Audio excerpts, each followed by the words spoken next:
Hatchbacks are very popular cars, especially in the UK. In this video I will show you that many of these popular hatchbacks are actually the same. Many cars look actually similar to each other. One of them is the Volkswagen Golf. You can buy it from anything between 15 to 32,000 pounds. It's a German car and many other cars are similar to it.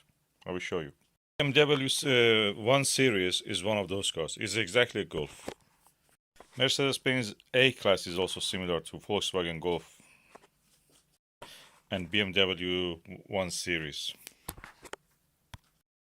Why they do that? Because it saves a lot of money for them. All are German. You can buy it from anything between 28 to 35,000 pounds.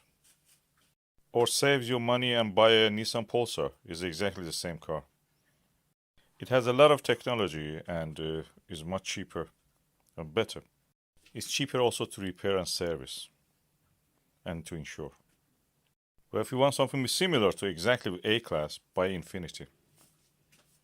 Infiniti X30 is exactly a Mercedes-Benz A Class. Even the engine is the same. Infiniti X30 costs you around £17,000, 17. It's up to you which car to buy, but they're all the same.